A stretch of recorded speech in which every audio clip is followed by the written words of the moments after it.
can't be back here. This area is for medical staff only. I am medical staff. I need to see some identification. You need to see my ID to believe I work here? Yes, like everyone does. Interesting. I've watched you let 4 people pass through this hallway in the last 2 minutes. None of them were wearing visible ID badges. You didn't stop any of them. At exactly 6:15 a.m. on a Wednesday morning at St. Catherine's Medical Center in Baltimore, a security guard named Blake Mercer made the worst decision of his professional life. He stopped a black woman in scrubs and demanded to see her identification. What he didn't know was that the woman in front of him wasn't just a doctor. She was Dr. Alicia Hammond, chief medical officer, board member, and the person who literally signed his paychecks. The security camera footage would be reviewed by the hospital board, employment attorneys, and eventually become required viewing for every security company operating in medical facilities across 3 states. In 12 minutes, Blake's career would be over. In 6 months, the hospital would pay $850,000 to settle a discrimination lawsuit.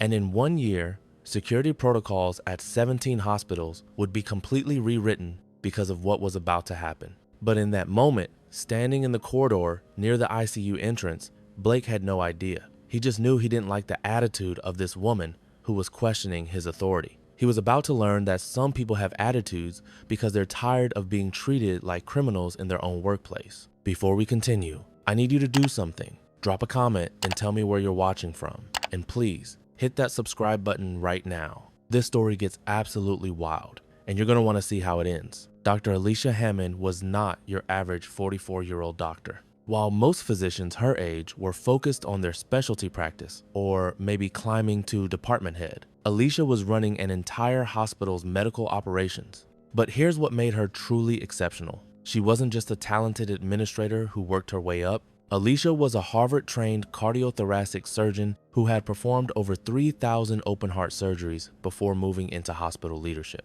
She held 2 master's degrees, one in public health and one in business administration. She had been published in the New England Journal of Medicine 17 times. Her research on reducing surgical complications in minority patients had changed protocols at hospitals nationwide. As chief medical officer, Alicia oversaw every clinical department, every medical decision, every doctor, nurse, and medical staff member in a hospital that treated over 150,000 patients per year. She was responsible for a medical staff of 800 physicians and a clinical budget of $340 million.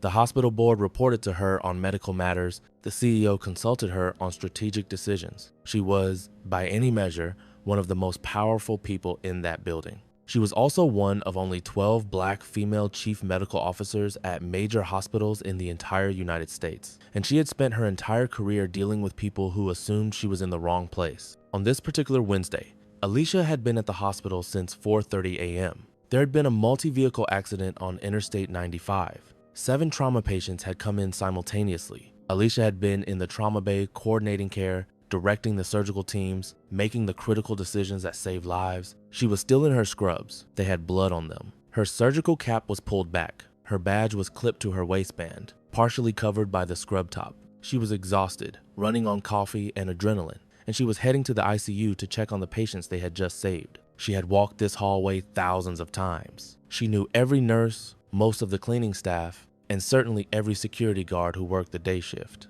Or so she thought. Blake Mercer was new. He had been hired 3 weeks earlier by the hospital's contract security company. He had minimal training, a 2-day orientation that mostly covered where to stand and when to take breaks. Nobody had told him about the hospital leadership. Nobody had shown him pictures of the chief medical officer. Nobody had explained that doctors in scrubs don't always have their badges visible, especially when they've been in surgery. What Blake did have was assumptions. He had assumptions about what doctors looked like. He had assumptions about who belonged in restricted areas and who didn't. And when he saw Alicia walking down that corridor, every single one of his assumptions told him she didn't belong there. He called out to her, said she couldn't be back there. That area was for medical staff only. Alicia stopped. She turned. She was used to this. It happened at medical conferences. It happened at professional events. It happened in her own hospital more often than anyone should have to tolerate. She told him simply that she was medical staff. Her tone was neutral, not friendly,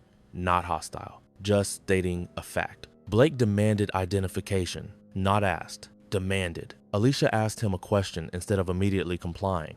She asked if he needed to see her ID to believe she worked there. It was a pointed question. Because the implication was clear. Why would he question whether she worked there? What made him assume she didn't belong?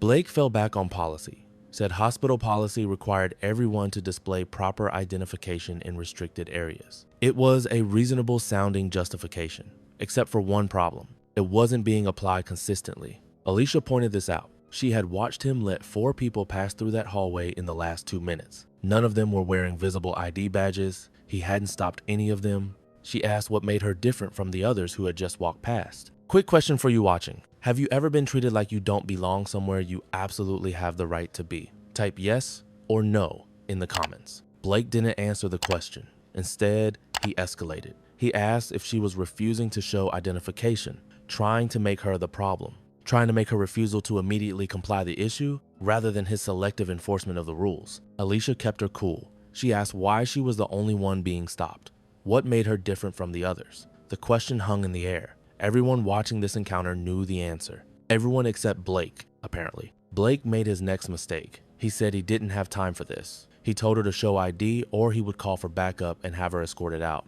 It was a threat, meant to intimidate, meant to force compliance through fear of embarrassment or worse. That's when Alicia dropped the bomb. She told him to call his backup, to call his supervisor, to call HR, because in about 5 minutes, he was going to realize he had just demanded ID from the chief medical officer of the entire hospital. The words landed like a physical blow. You could see it in Blake's face in the security footage. The confidence drained away, replaced by uncertainty, then fear. He tried to recover, said something about how he couldn't be expected to believe that. His tone had changed though. The authority was gone. Alicia didn't back down.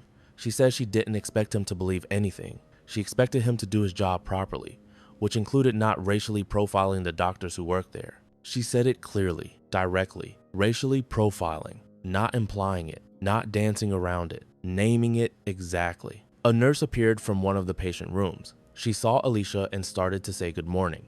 Then she saw Blake and stopped. She looked confused. The nurse's name was Jennifer, and she had worked with Alicia for 6 years. She knew exactly who Alicia was. Jennifer asked if everything was okay. Alicia said it was fine, but that the security guard had stopped her and demanded her identification because apparently she didn't look like she belonged in the medical staff area. Jennifer's jaw dropped. She looked at Blake and said, "You stopped Dr. Hammond?" The name clearly meant nothing to Blake. He asked who Dr. Hammond was. Jennifer just stared at him. She couldn't believe what she was hearing.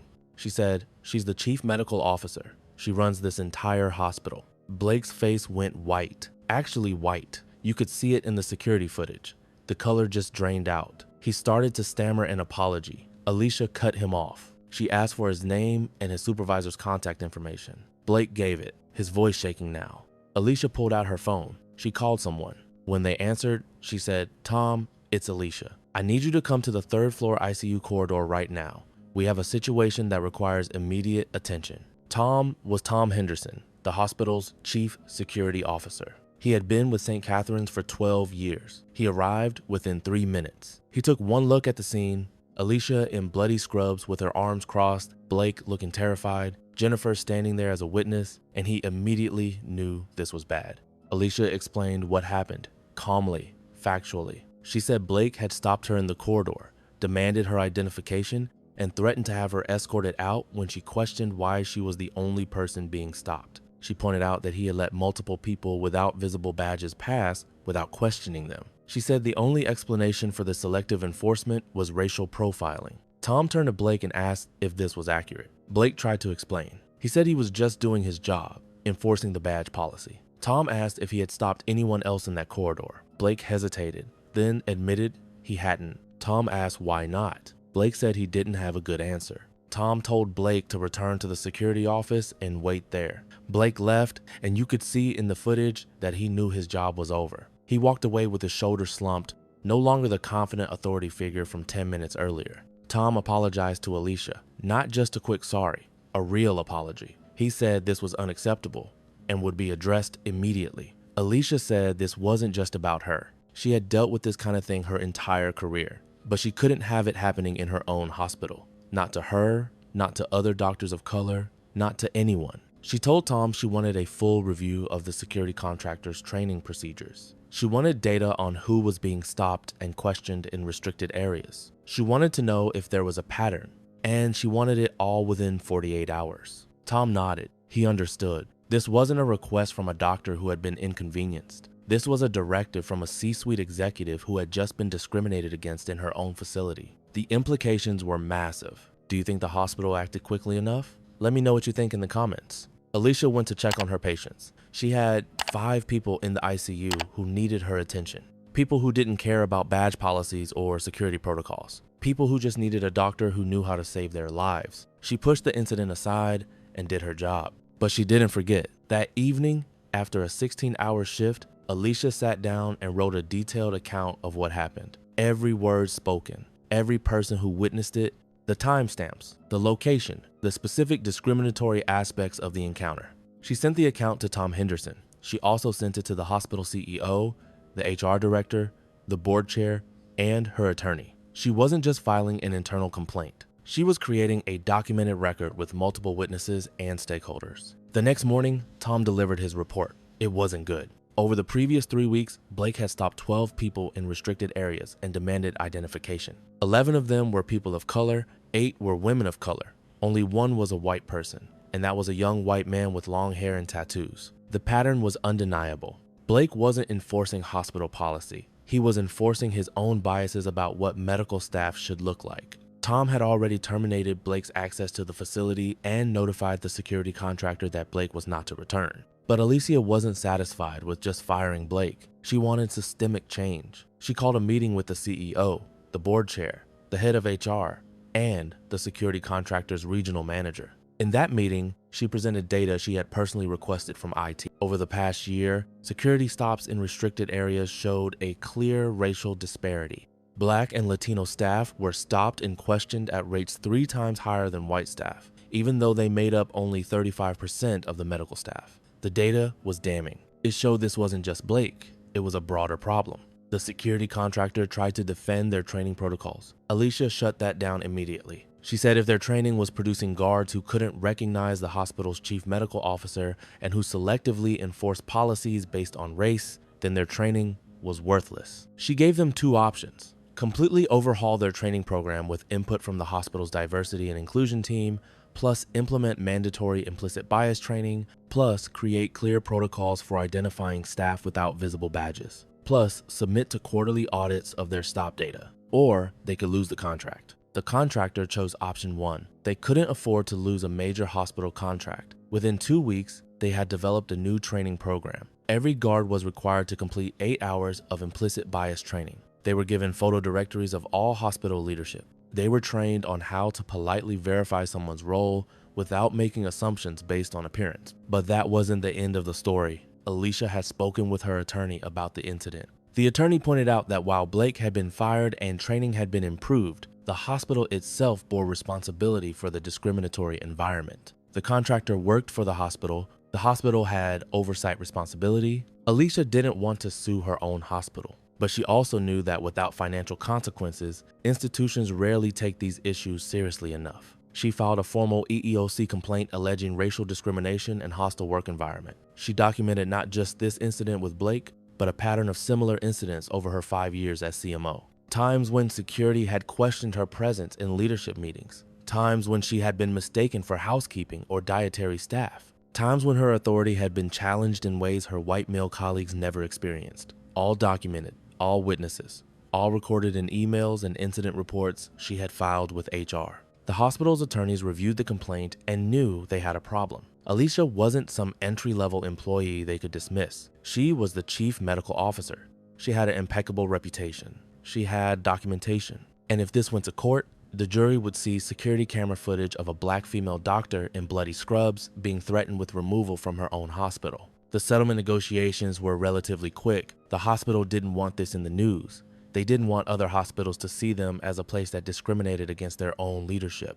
They didn't want doctors of color to be reluctant to accept positions there. 6 months after the incident, they reached a settlement, $850,000 paid to Alicia. But more importantly, the hospital agreed to comprehensive policy changes. They created a chief diversity officer position reporting directly to the CEO. They implemented mandatory bias training for all staff. not just security. They established an independent review board to investigate discrimination complaints. They committed to recruiting more diverse leadership and tracking demographic data at all levels. Alicia used a portion of her settlement to establish a scholarship fund for minority students pursuing careers in hospital administration. She wanted to make sure the next generation of healthcare leaders would be more diverse. So eventually, people wouldn't assume that Black women in hospitals must be anything other than the accomplished professionals they are. Blake never worked in security again. His termination for discrimination made it nearly impossible to get hired elsewhere. The security contractor used his case in their training as an example of exactly what not to do. His 12-minute encounter became a cautionary tale. But here's what's important to understand. Blake was just one person, but he represented a much larger problem. The security contractor had hired him without proper training. The hospital had contracted with a company that didn't prioritize identifying their own staff. The system had allowed this to happen. And it wasn't just affecting Alicia. How many nurses of color had been stopped and questioned? How many technicians? How many doctors who weren't in leadership positions and didn't have the power to fight back? The data showed hundreds of instances over just 1 year. That's what Alicia meant when she said this wasn't just about her. This was about creating an environment where everyone, regardless of race, could do their jobs without being treated like they didn't belong. Let's talk about what this story really teaches us. On the surface, this is about a security guard who racially profiled his boss and paid the price. But if that's all you take from this, you're missing the bigger picture. First lesson, documentation matters. Alicia didn't just complain verbally. She wrote detailed accounts. She requested data, she compiled evidence, she created a record that couldn't be dismissed or ignored. Without documentation, this becomes one person's word against another's. With documentation, it becomes undeniable facts. Second lesson, patterns matter more than incidents. One security guard stopping one doctor could be explained away as a misunderstanding, but data showing hundreds of discriminatory stops over a year, that's a system failure. That requires systemic solutions. Alicia understood that fixing the system was more important than punishing one individual. Third lesson, know your power and use it strategically. Alicia had positional power as CMO. She used it. But she didn't just get Blake fired and move on. She leveraged her position to force institutional change. She made sure the solution was bigger than just removing one bad actor. Fourth lesson, financial consequences drive change. The hospital paid $850,000. That got the board's attention. That made them take the issue seriously. That made them invest in real solutions. Sad but true. Institutions often don't change until it costs them money. Fifth lesson, create opportunities for others. Alicia could have just taken her settlement and moved on. Instead, she used it to create a scholarship fund. She turned her negative experience into something that would help the next generation. That's how individual incidents become lasting change. Have you or someone you know experienced discrimination at work? Share your story in the comments if you're comfortable. The security footage from that morning was never released publicly per the settlement agreement, but it was used in training programs. Security companies across the healthcare industry used it as an example. New guards watch it and learn what happens when you make assumptions based on race rather than following proper procedures. The footage shows something important. Alicia never raised her voice. She never became angry or aggressive. She asked questions. She pointed out inconsistencies. She asserted her authority when necessary. Her professionalism throughout the encounter made it impossible for anyone to claim she was being difficult or unreasonable. That's not to say people should have to be perfect victims, but it does show the power of staying calm and documenting everything. When you can point to video footage showing you being polite while being discriminated against, it's a lot harder for people to dismiss your complaint. 3 years after the incident, St. Catherine's Medical Center had made significant progress. Their leadership team was more diverse, their policies were clearer, their training was better, complaints of discriminatory treatment had dropped by 60%. They had been recognized by several healthcare organizations for their commitment to diversity and inclusion. But Alicia would tell you the work wasn't finished. Progress doesn't mean perfection. There were still incidents, still complaints, still work to be done, but the system was better than it had been. And that mattered. Blake's story took a different turn. After being fired from security work, he struggled for a while. Eventually, he got a job in retail. About a year after the incident, he reached out to Alicia through LinkedIn. He sent her a message apologizing for what happened. He said he had done a lot of thinking about his own biases. He said he was working on becoming a better person. Alicia never responded to the message. She told colleagues later that she appreciated the apology, but she didn't owe Blake her forgiveness or her time. Her energy was better spent on systemic change than on individual redemption stories. Some people disagreed with that choice. They thought grace and forgiveness were important, but Alicia's point was valid. Black women spend enough time managing other people's feelings. Sometimes the right thing to do is focus on yourself and your community. The security contractor lost 2 other hospital contracts in the year following the incident. Word spread in the healthcare industry. Hospitals didn't want to risk similar situations. The contractor eventually went out of business. A new company took over their accounts, and that company made diversity training and proper staff identification their top priorities. That's the ripple effect of accountability. One incident, handled properly, can change an entire industry's approach to a problem, but only if the person being discriminated against has the resources, knowledge, and determination to push for real change, and only if institutions are willing to take the issue seriously. Alicia still works at St. Catherine's. She's now being considered for a CEO position at a larger hospital system. Her reputation in healthcare leadership has only grown. She's frequently invited to speak at conferences about diversity in healthcare, about leadership, about creating inclusive environments in medical settings. In these talks, she always mentions that morning with Blake, not because it was the worst thing that ever happened to her, it wasn't, but because it was so perfectly representative of what many professionals of color experience every day. The assumptions, the extra scrutiny, the burden of proving you belong in spaces where you have every right to be. She tells audiences that the goal isn't to punish every Blake in the world. The goal is to create systems where Blake's assumptions don't turn into discriminatory actions, where proper training and clear protocols prevent bias from affecting how people are treated, where diversity isn't just a buzzword but a lived reality at every level of an organization. Final question for you watching. If you were in Alicia's position, would you have filed the lawsuit or tried to handle it internally? Drop your thoughts in the comments below. Here's the thing about this story that makes it both frustrating and hopeful. Frustrating because Alicia had to go through this, because she had to spend her time and energy fighting discrimination in addition to doing her actual job, which was running the medical operations of an entire hospital. Because she had to document and prove and fight for what should have been obvious, that she belonged there. But hopeful because she won. Because the system, while imperfect, did eventually respond. Because one person with knowledge, documentation, and determination was able to force institutional change. Because other people in similar situations now have better policies protecting them. That's the balance we have to hold. Acknowledging that the system is broken while also recognizing that it can be fixed. Understanding that individuals shouldn't have to be heroes, to be treated fairly, while also celebrating those who fight back when they're not. The hallway outside the ICU at St. Catherine's looks the same as it did that Wednesday morning. The same walls, the same lighting, the same nurses station. But something fundamental changed there. A clear message was sent. You can't make assumptions about who belongs based on what they look like. You can't selectively enforce rules based on race. And if you do, there will be consequences. Blake learned that lesson the hard way, the security contractor learned it, the hospital learned it, and hopefully everyone watching this video is learning it too. Rights only matter when people are willing to stand up for them.